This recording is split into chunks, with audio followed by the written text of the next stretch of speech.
अस्सलाम वालेकुम students, welcome back to my YouTube channel.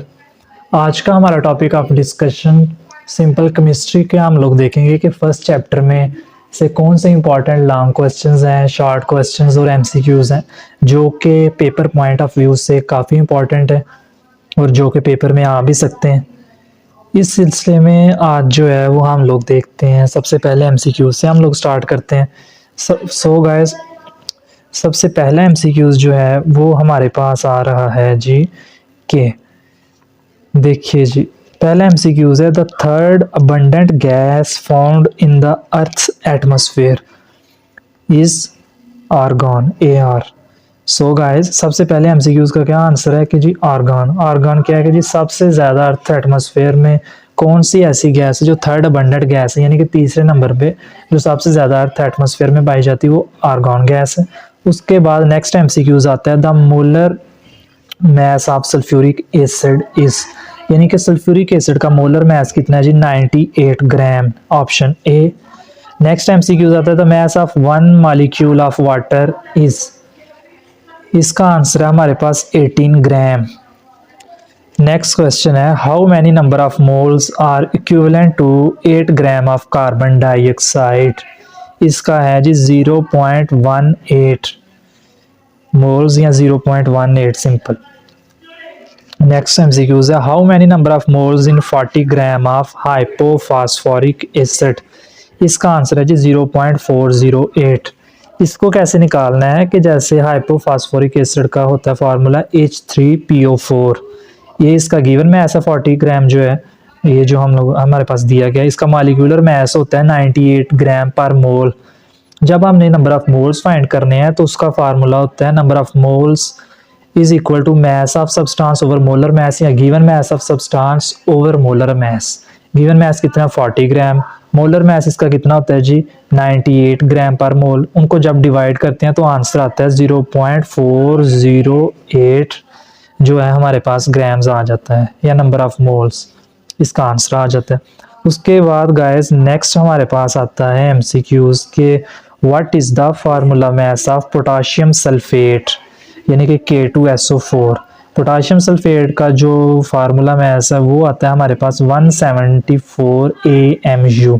Potassium का 39 AMU होता है, सल्फर का 32 AMU होता है, ऑक्सीजन का 16 AMU होता है। जब इनको हम लोग ऐड करते हैं, आप देखिए ना, पोटाशियम का फार्मूला क्या होता है जी K2SO4, यानी पोटाशियम का जो मैस है 39, इसको 2 से मल्टीप्लाई करना है तो ये बनता है 78। फिर उसके बाद सल्फर का 32 मैस है, एक ही सल्फर है तो वो उसको 1 से मल्टीप्लाई करेंगे वो 32 ही रहेगा। उसके बाद एक ऑक्सीजन का मैस 16 होता है, 4 के साथ मल्टीप्लाई करो तो वो 64 बनता है। जब इनको 78 प्लस 32 प्लस 64 करते हैं तो ये बन जाता है 174 AMU। So next question guys आता है हमारे पास कि what is the molecular mass of chlorine, यानी Cl2 का कितना मॉलिक्यूलर मैस है। दो हमारे पास हमें पता है क्लोराइड मॉलिक्यूल्स मिले हैं तो ये बनता है 71 AMU। 35.5 जो है वो एक का हमारे पास होता है मॉलिक्यूलर मैस, तो क्लोरीन में 2 जो है क्लोराइड जो है ना एटम्स होते हैं, तो एक क्लोरीन का मॉलिक्यूल में 71 AMU जो है वो इसका मॉलिक्यूलर मैस आता है। इसके बाद हम लोग बात करते हैं शॉर्ट क्वेश्चन की। सबसे पहला शॉर्ट क्वेश्चन आ रहा है जी what is the scope of biochemistry, यानी बायोकेमिस्ट्री का क्या स्कोप है। इसका स्कोप है सबसे पहला फूड साइंस में स्कोप भी पूछा जा सकता है, इसके साथ ये भी पूछा जा सकता है कि what is the application of biochemistry. सबसे पहले इसकी एप्लीकेशन या स्कोप है फूड साइंस, दूसरा मेडिसिन और तीसरा एग्रीकल्चर है। नेक्स्ट क्वेश्चन हमारे पास आता है कि जी what is the scope of organic chemistry.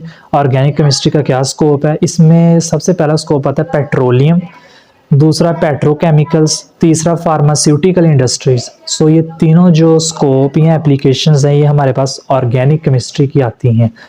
Next question आता है what is the scope of inorganic chemistry.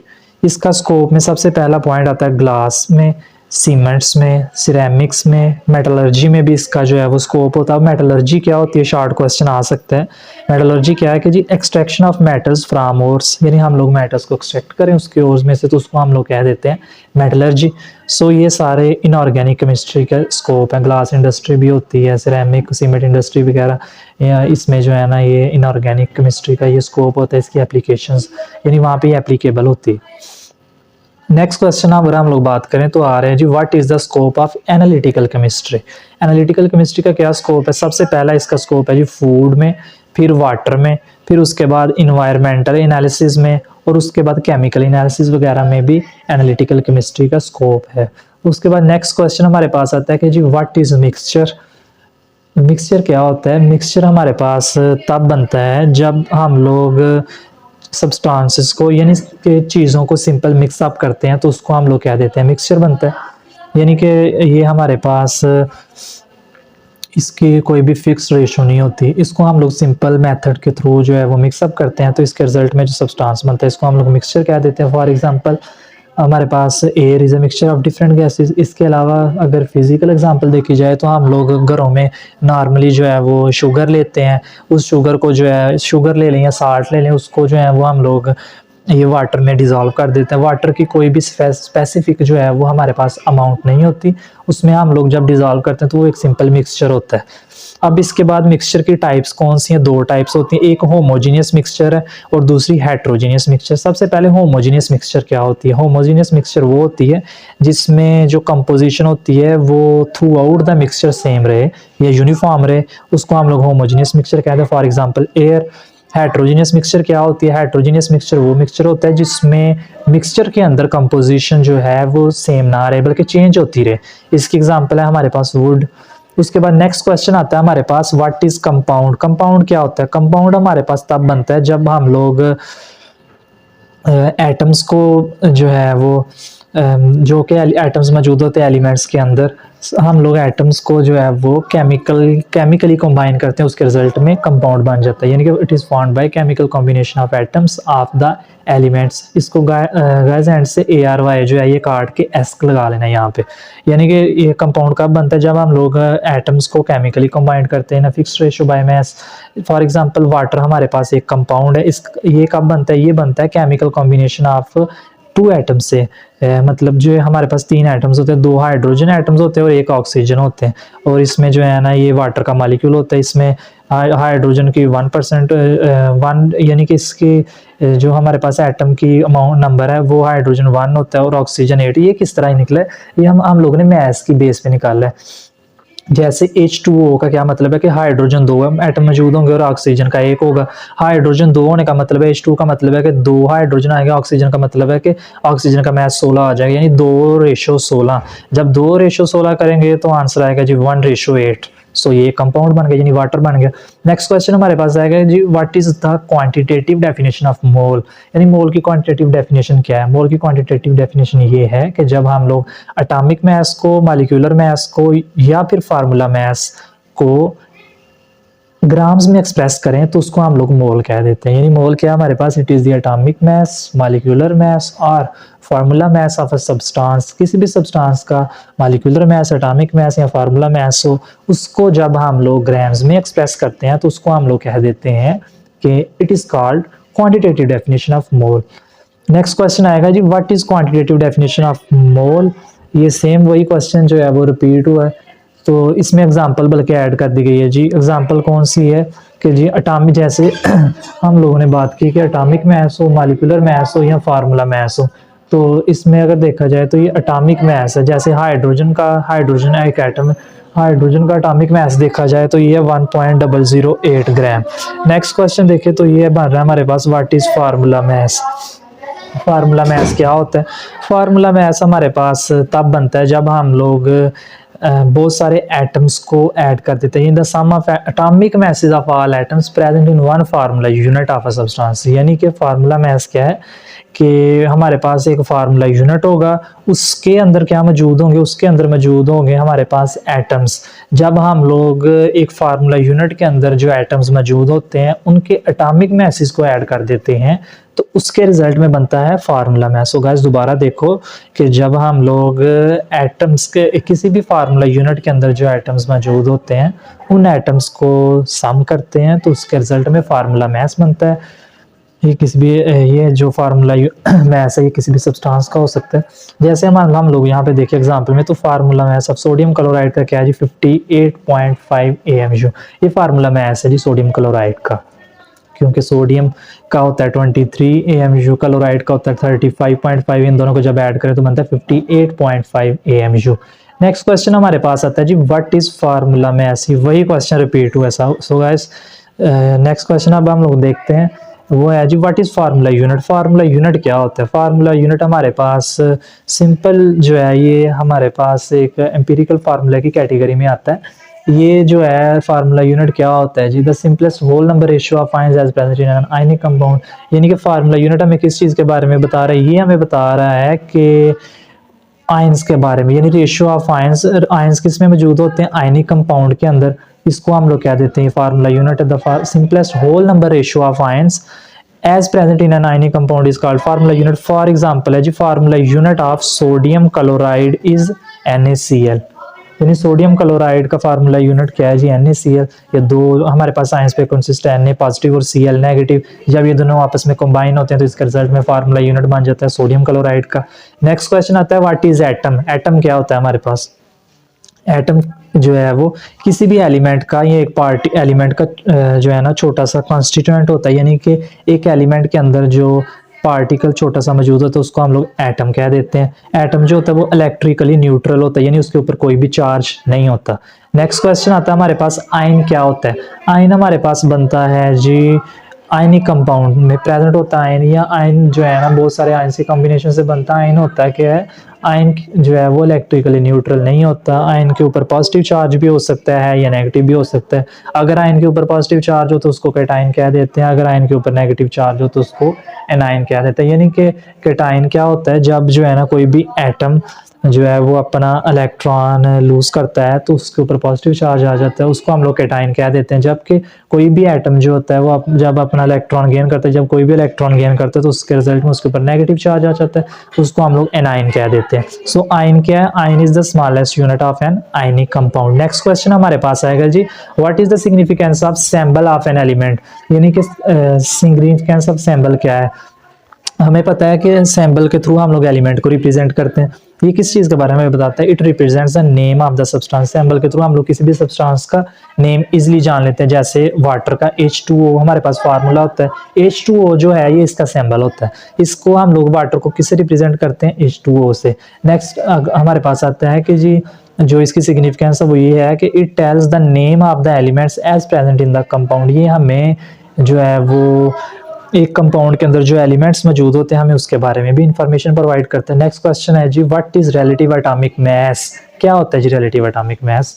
It is the average mass of an atoms of that element. ये जो है किसी भी एलिमेंट का एवरेज मास होता है। जैसे हम लोग कंपेयर करते हैं एज कंपेयर टू TO कर लेना, P की जगह पे O कर लेना, as compare to 1/12 the mass of an atom of carbon 12। वो कह रहा है जब हम लोग कार्बन 12 का मास जो है स्टडी करना चाहेंगे तो हम लोग उसको भी कंपेयर करेंगे। जैसे 1/12 हमने उसको कह दिए, कार्बन के केस में कार्बन का एटॉमिक मास जो है वो 12 होता है, इसलिए हम लोगों ने इसको रेफरेंस लिया है कि रिलेटिव एटॉमिक मास कार्बन के केस में क्या होगा? 1/12 होगा।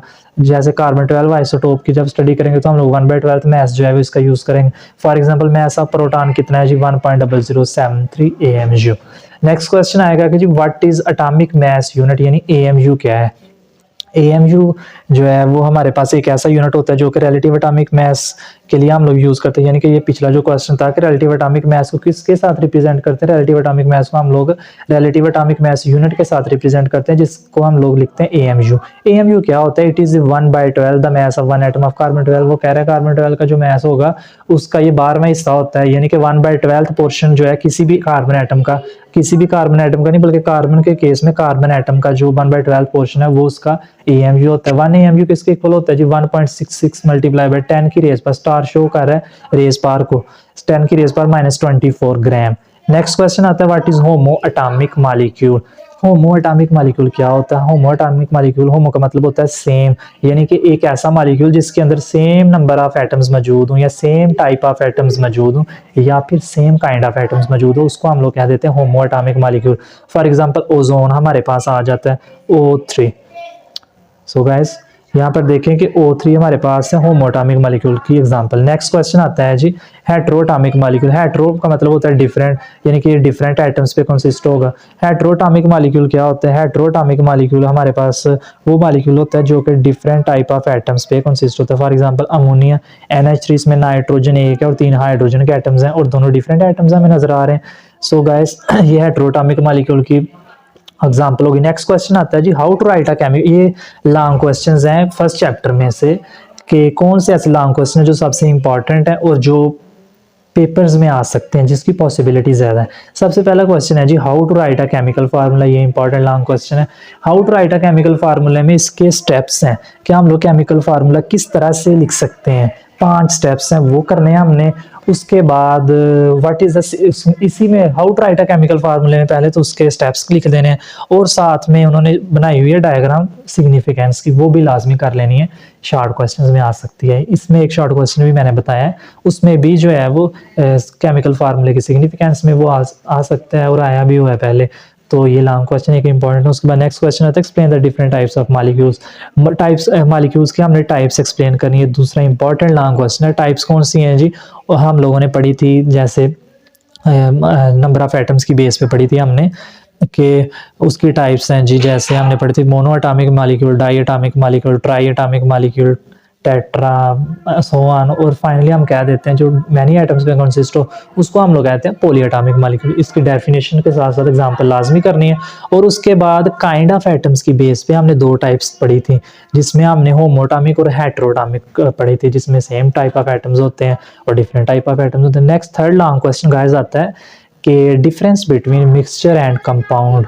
5 डिफरेंस करने हैं, बहुत इंपॉर्टेंट लॉन्ग क्वेश्चन है ये तीनों इंपॉर्टेंट लॉन्ग क्वेश्चन है फर्स्ट चैप्टर से, 9th क्लास की केमिस्ट्री के अगर देखे जाए तो। नेक्स्ट हम लोग देखते हैं, ये शॉर्ट क्वेश्चन है कि जी define atomic mass unit, why it is needed. Atomic mass unit मैंने पहले बता दिया कि जी 1/12 होता है किसी भी कार्बन एटम का, या 1 कार्बन 12 आइसोटोप जो होता है उसका 1/12 पोर्शन जो होता है उसको एटॉमिक मास यूनिट कहते हैं।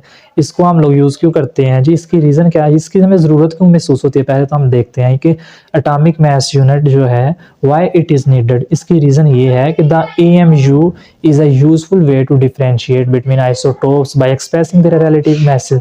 यानी कि जब हम लोग आइसोटोप्स की स्टडी करते हैं, डिफरेंट जैसे कार्बन 12, कार्बन 30, कार्बन के आइसोटोप्स की बात करें तो आता है कार्बन 12, कार्बन 13, कार्बन 14। तो जब इन आइसोटोप्स की स्टडी करो तो उसमें ये होता है कि हम लोग ये जो कार्बन 12 है या फिर जो एटॉमिक मास यूनिट है इसको इस्तेमाल करके आसानी से उन आइसोटोप्स की स्टडी कर सकते हैं, यानी कि आइसोटोप्स में डिफरेंस कर सकते हैं। नेक्स्ट क्वेश्चन है, state 3 reasons why air is a mixture and water is a compound. कि एयर मिक्सचर क्यों है और वाटर जो है वो कंपाउंड क्यों है।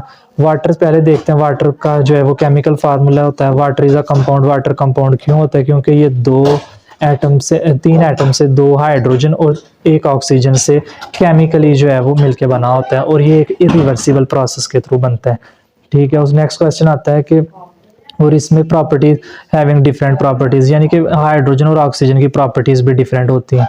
जबकि एयर एक मिक्सचर क्यों है, एयर एक मिक्सचर है क्योंकि ये डिफरेंट गैसेस से मिलके बना होता है और उन गैसेस की डिफरेंट प्रोपोर्शन होती है, किसी भी प्रोपोर्शन पे जो है वो कंसिस्ट होती हैं। जबकि जो एयर होती है हमारे पास, ये प्रॉपर्टीज शो करती है of all the gases present in, यानी जितनी भी गैसेस इसके अंदर मौजूद होती है उसकी प्रॉपर्टीज शो करती है एयर। उसके बाद नेक्स्ट क्वेश्चन आता है हमारे पास न्यूमेरिकल्स। न्यूमेरिकल्स ये है कि जी 3 न्यूमेरिकल इंपॉर्टेंट है। जैसे पहला न्यूमेरिकल है हमारे पास के you have a piece of coal weighing 9 gram, calculate the number of moles of coal in the given mass. ये एक न्यूमेरिकल। नेक्स्ट न्यूमेरिकल है, calculate the number of moles, number of molecules and number of atoms present in 6 gram of water. Number third पे आता है, there are 3.01 multiply by 10 की rays power 23 molecules of carbon dioxide present in a container, calculate the number of moles and its mass. So guys ये तीनों important numericals हैं chemistry के first chapter के, और ये तीनों एग्जांपल्स में से ही हैं चैप्टर के अंदर से। अगर आपका इस वीडियो से रिलेटेड कोई भी क्वेश्चन हो, किसी शॉर्ट क्वेश्चन की नहीं समझ आई, किसी लॉन्ग क्वेश्चन की नहीं समझ आई, या फिर किसी भी MCQs की नहीं समझ आई, तो आप इजीली जो है वो पूछ सकते हैं, कमेंट में कर दें कि ये जो है वो चीज़ है इसकी नहीं समझ आई हमें। इसके अलावा पहला लेक्चर भी एक बायो का मैंने अपलोड किया था, उसमें मैंने इंपॉर्टेंट शॉर्ट क्वेश्चंस जो थे MCQs फर्स्ट चैप्टर के बायो के 9th के, वो मैंने एक्सप्लेन किए थे। फिर भी कोई सवाल हो आपका तो आप इजीली जो है वो पूछ सकते हैं। वीडियो अच्छी लगी हो तो लाजमी लाइक करें, अगर चैनल पे फर्स्ट टाइम है तो चैनल को सब्सक्राइब कर दें। और भी अगर किसी भी सब्जेक्ट से रिलेटेड कोई क्वेश्चन हो तो आप डिस्क्रिप्शन में जो है वो डिफरेंट लिंक जो है वो दे दिया करूँगा, दिए होते हैं बल्कि, उससे भी आप सुन सकते हैं। और कोई भी क्वेश्चन हो तो ईज़िली पूछ लें। बहुत शुक्रिया जी, अल्लाह हाफ़िज़। Thank you so much.